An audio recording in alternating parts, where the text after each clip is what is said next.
চীনের দুঃখ যদি হয় হুয়াংহো নদী, তাহলে বলাই যায় বাংলাদেশের দুঃখ তিস্তা।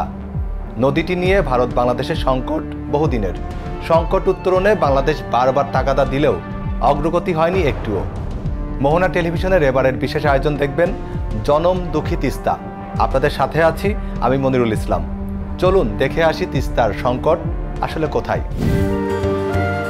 তিস্তার পানি বন্টন চুক্তি নিয়ে ভারতের মৌন ভূমিকায় বর্ষাকালে বন্যায় ডুবে যায় আর শুষ্ক মৌসুমে পানি পায় না বাংলাদেশ। এমন দুর্ভাগ্য নিয়েই বসবাস তিস্তা অববাহিকার মানুষের। বন্যার জন্য আমরা ভাত আন্দি খাবার না পাই, কোনো না পাই, এলে কথা তো আমরা 12 মাসে কয়ে থাকি। যখন খরা মৌসুমে আমাদের রবি শস্য আমরা আবাদ করব, আমাদের কৃষকরা এই পর্যাপ্ত পানি পাচ্ছে না, কিন্তু এই বর্ষার সময়ে যে পানিটা দিচ্ছে এই পানিটা তো আমাদের কোনো কাজে আসতেছে না। খাওয়া দাওয়ার খুব কষ্ট চলতেছে, বাড়ির মধ্যে রান্না বান্না করার কোনো উপায় নেই। পানি বন্টনের হিসাব নিকাশ না থাকায় শীতকালে পানি আটকে রাখা হয়। ব্যারেজ চুয়ে চুয়ে যা আসে সেটা নিয়েই কোনো মতে বেঁচে থাকে তিস্তা। আর বর্ষাকালে ব্যারেজ থাকে উন্মুক্ত। তখন বন্যা আর ভাঙনে ক্ষতিগ্রস্ত হয় উত্তরবঙ্গের বিশাল জনগোষ্ঠী। উত্তরবঙ্গের মানুষের সেসব দুঃখ দুর্দশা শুনবো সহকর্মী সুমন খানের মুখে। এখন বন্যার সময়, এই সময় কিন্তু তিস্তাপাড়ের মানুষের নিদারুণ কষ্টে থাকে। তারা প্রথমত দেখা যাচ্ছে যে এই বন্যার সময় পানি বাড়লে তারা একদম বাড়িতে পানি ঢুকে যায়, সেই সাথে ফসলি জমিও কিন্তু নষ্ট হয়ে যায়, বিভিন্ন ফসলি ক্ষেত। এতে তাদের কিন্তু অনেকটা ক্ষতি সম্মুখীন হচ্ছে। এদিকে আবার পানি যদি একটু কমে, সেই পানি কমতে থাকলে কিন্তু দেখা যাচ্ছে যে ফসলি জমি এবং হাজার হাজার ঘরবাড়ি কিন্তু বিলীন হয়ে যাচ্ছে। শুষ্ক মৌসুমে কিন্তু তিস্তা নদীতে পানি না থাকায় সেটিও কিন্তু তিস্তাপাড়ের মানুষের জন্য দুরবস্থা হয়ে দাঁড়ায়।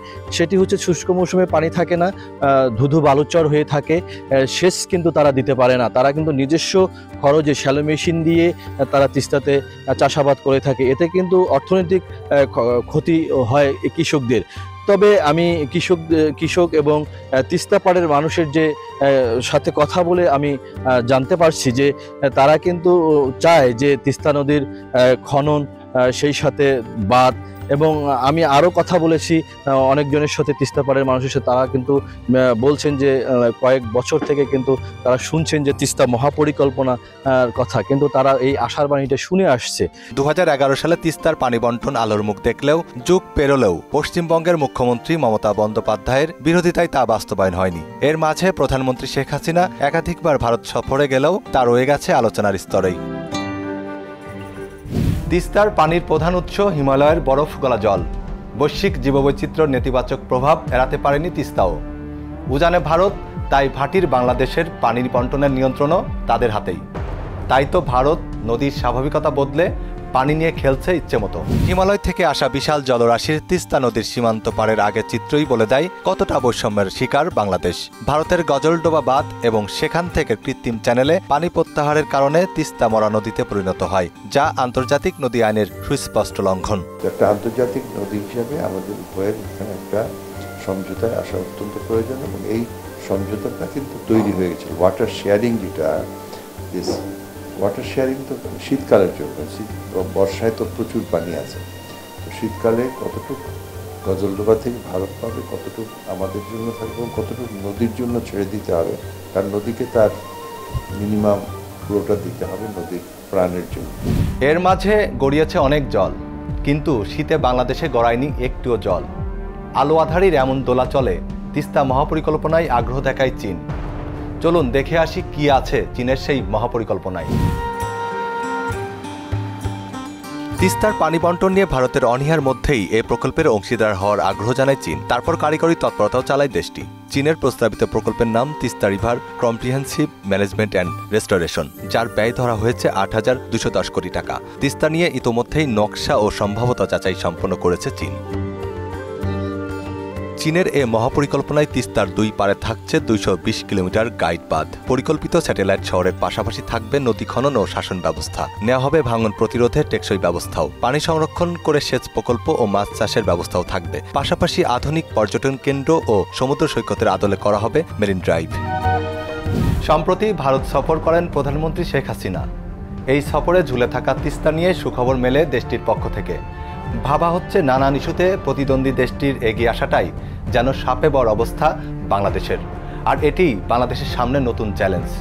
তবে বিশেষজ্ঞরা বলছেন ভৌগোলিক কারণেই ভারতকে বাদ দিয়ে তিস্তা মহাপরিকল্পনা বাস্তবায়নের সুযোগ নেই। চায়নার প্রপোজালটা একটা দিকে অ্যাডভান্টেজ আছে, সেটা হলো আমরা যদি মনসুনটা সেটা তাহলে আমি সেলফ রিলায়েন্স হলো, আমার পানি আমি ডিস্ট্রিবিউট করতেছি, তখন dependency is much less. But upstream পানি যদি না আসে তখন আমি ভরবো কারে? So A both are very important.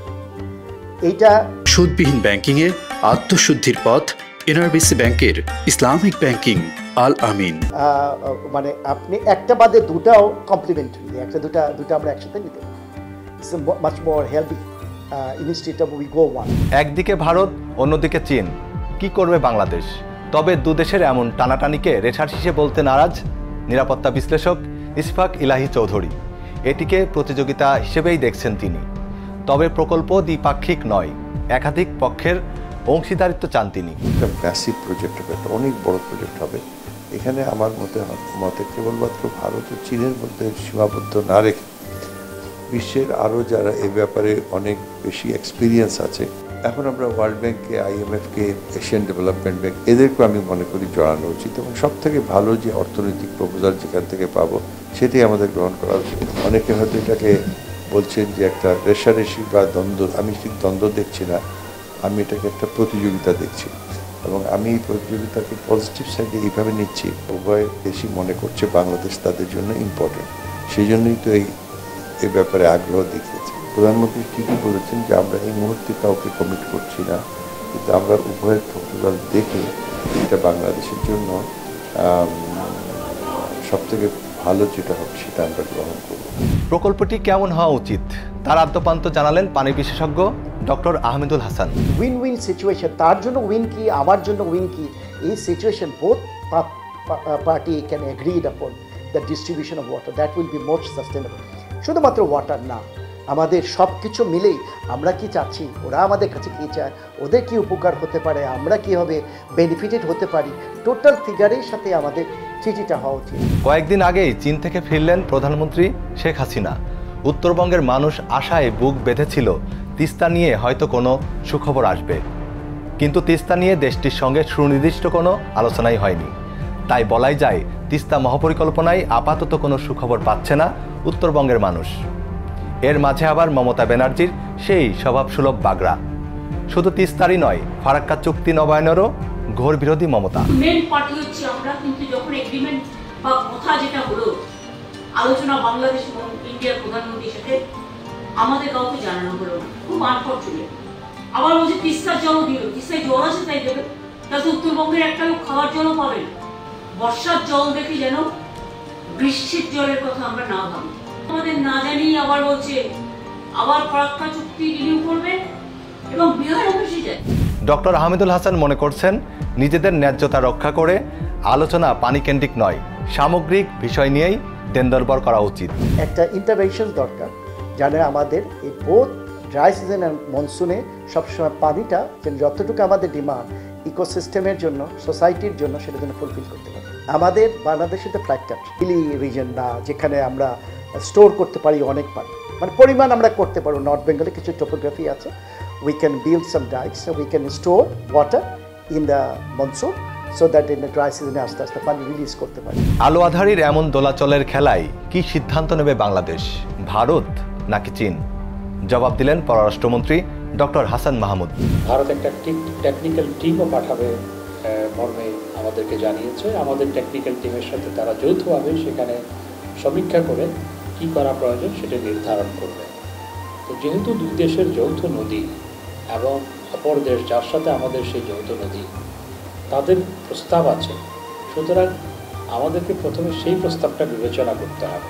চায়নাও এই ক্ষেত্রে প্রস্তাব দিয়েছে, সেটি খুব ভালো। পররাষ্ট্রমন্ত্রীর জবাবেই বোঝা যায় মমতার বাধায় কোনোই যায় আসবে না। তাই চীন নয়, ভারতের সঙ্গেই হবে তিস্তার পানির ন্যায্য হিস্সা। তিস্তা নিয়ে ভারত আর চীনের রশি টানাটানির মাঝেও ন্যায্য হিস্সা নিশ্চিতে নতুন করে আশায় বুক বেঁধে আছেন উত্তরবঙ্গের অন্তত 2 কোটি মানুষ। তিস্তা নিয়ে বাংলাদেশের কূটনীতিক সাফল্য দেখার অপেক্ষায় আমরাও। সে পর্যন্ত সবাই ভালো থাকবেন, সুস্থ থাকবেন আর মোহনা টেলিভিশনের সঙ্গেই থাকবেন।